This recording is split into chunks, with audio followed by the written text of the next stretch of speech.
What's up, guys? So happy post Christmas here, and I'm gonna be doing a full-on out the box, or I'm sorry, in the kitchen. I'm sorry, next to the tree video tomorrow once Miss Shoky goes back to work.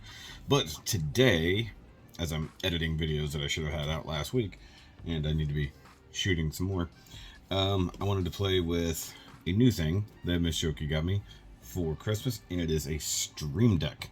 So I asked for this to make my live streams easier. So basically it's a little button pushy do. This should be interesting. So I'm going to try to at least video the initial setup and stuff like that and see how well it works. However, I think I want to wait till this video is done exporting, so I'm not using up a ton of the memory of the computer while doing it. But should be interesting. 2,000 years later. Alright, so many hours later, because that took way too long to do its thing. So I've got the software installed there. I've got the actual stream deck here. Kind of forgot it. But I had to turn on OBS first to do anything, so it knows. Here comes OBS. So that way it knows what I have open in OBS. So that'll actually be good. So it will reference my OBS and stuff like that, and then I can set up what all the different buttons do, like here. So, but I actually wanted to hook it up for the first time and see what's up with this. What's the best way to go about this? Because the actual thingy is there, so I assume this way is the way to go. All right. Ooh. I was expecting it to light up. That's cool. And it says welcome. So each one of those things is a tiny little screen, so I can actually make customized little logos. Okay, so I got the device doing its thing. Hey, look, it's me. So I got the camera. The only thing I don't have hooked up is the microphone, because I can't have that many things plugged in at once and have a usable mouse. All right, hold on. So I pushed the welcome button. It's going to the Elgato website, so that's interesting.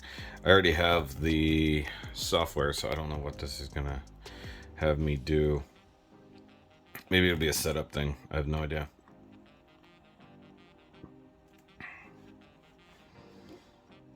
Okay. Well, that's cool. So we got videos. Oh, that's neat. Okay. Setup, customization. Okay. Cool.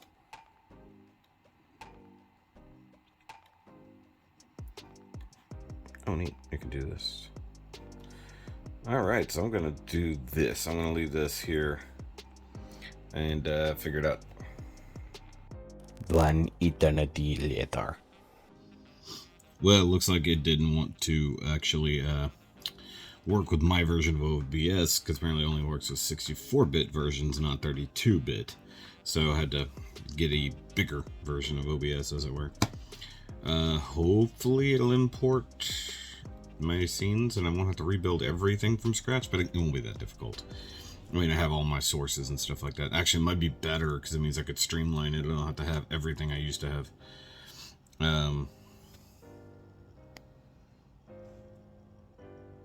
Okay, so now it's the 64-bit version. So now I can see here. Alright, so what I was attempting to do, let me grab a scene here. Grab that there. Good, okay, so now it's working. So I can do this, I'll call this title. Just for the heck of it, just call it title. Collection, untitled, since I'm stupid and don't have those things.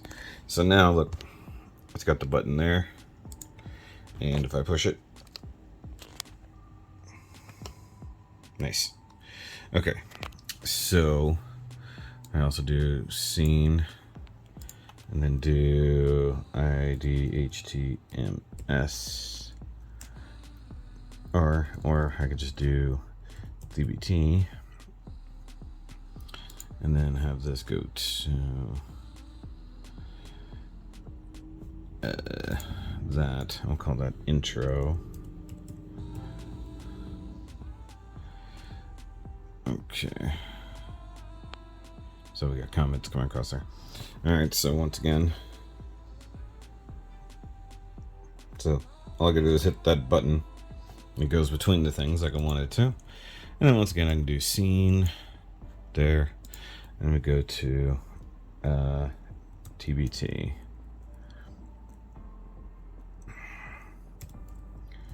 Camera. Then I go to that. Or rather, that.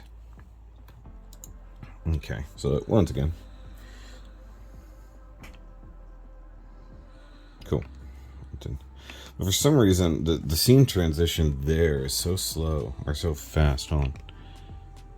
That's a nice one. That one goes slow. That just poof. There. I want to make sure. I want to see what happens there.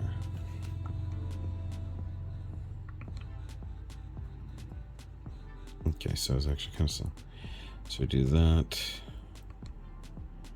And then poof. Okay, so that works. Okay, now the other thing I want to do, let's see here, let's hit the stream button. I guess.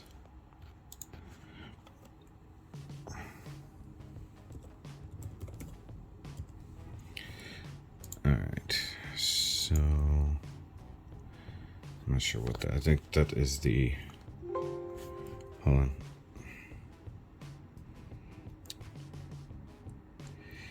Okay. So that would be, if I already have something managed, that would start the stream. But the thing is, I want to know. Okay, so I can also do sources. So like I can do source, do typo, collection of title, scene, that. And do that. So now I have the typo queen thing. But the thing I can also do is I can set up a multi thingy here. Hold on, let me find it. There's a way I could do it. Multi-action right there. Okay, so multi-action.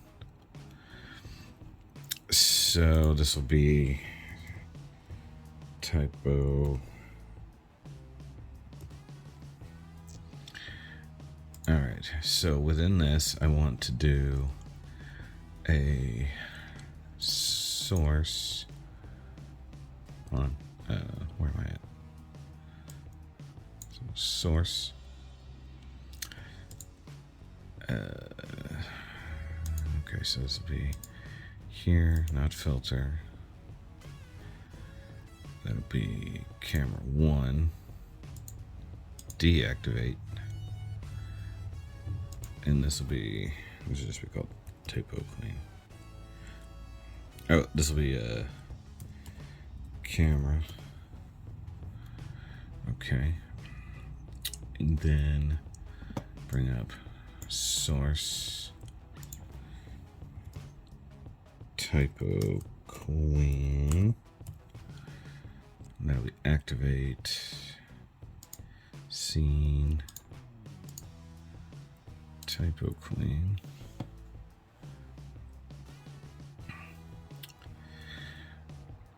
And then delay.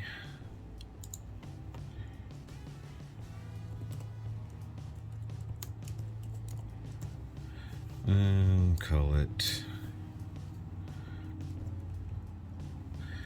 that 2500, and now we'll go back to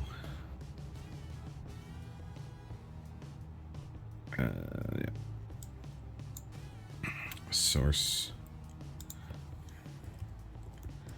typo clean,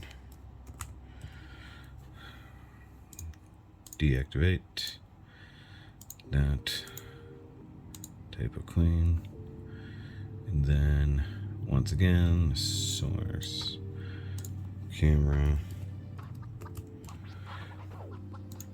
activate. Make sure I got that right. Yep, that's right.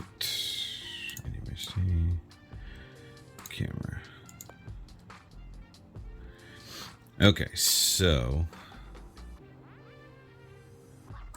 now that I've got that, let's see if I can do this. Okay, so I've got the normal typo clean button, which is just that. But then I can do this. And then it switches back. So what I can do, actually I can edit that ever so slightly. I can set that to like 5,000, that's 50,000, 5,000 milliseconds. And then go back up. So I like the idea that it switches. Doof. And then 5,000 milliseconds will go by, however long that technically is. And then it switches back. Cool. That's actually awesome. Now another thing I want to do, so I need another multi-action. Toggle between two multi-actions. Ooh, that's actually cool. So multi-action here. This will be reactor. Okay, and so I want to do a scene, and that's reactor. Actually, it's bumper technically. Bumper.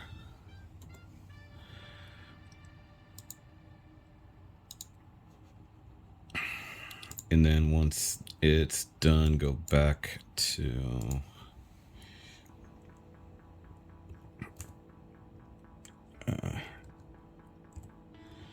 Home Friday.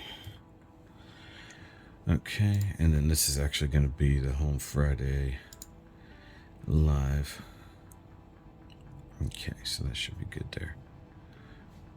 Because the bumper is in and of its own self, so let's check that out. Let's see if it works. Okay, so let's go to the Home Friday live one. I like that nice slow transition here, so let's see if this works. Nope, it just goes in and out.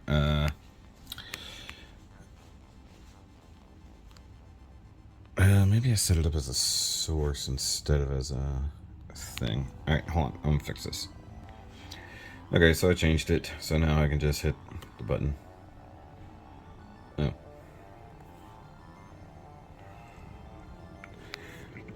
Okay, so hold on.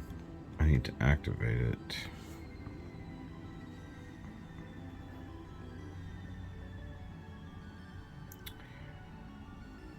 Oh, okay, so if I... Oh, that's interesting. It comes up and then it goes away. Interesting. Okay. But if it did it as a scene switch, it would have to go for however long it goes for and then switch back, which is probably more inconvenient. Interesting. I bet I can tweak that though, make it multi-action to where it makes itself visible and then invisible. Something I can probably figure out. A few minutes later. Alright guys, so a bit later, probably like over an hour later, I did figure out how to get the Stream Deck working, and I am actually in the midst of a live stream. So guys, say hi to yourselves. I can't see the screen, I can't see what's going on. We're doing live stream stuff, but I've also got the Stream Deck all nice and lined up. Worked out a few kinks, especially with doing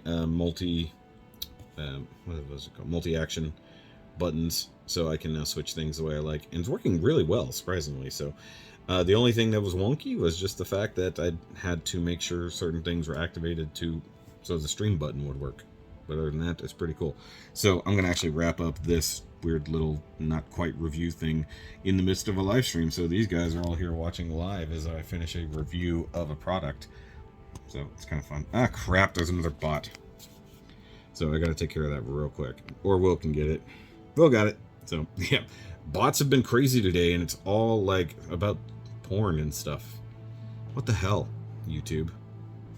All right, see you guys later. Remember, as always, keep on nerding.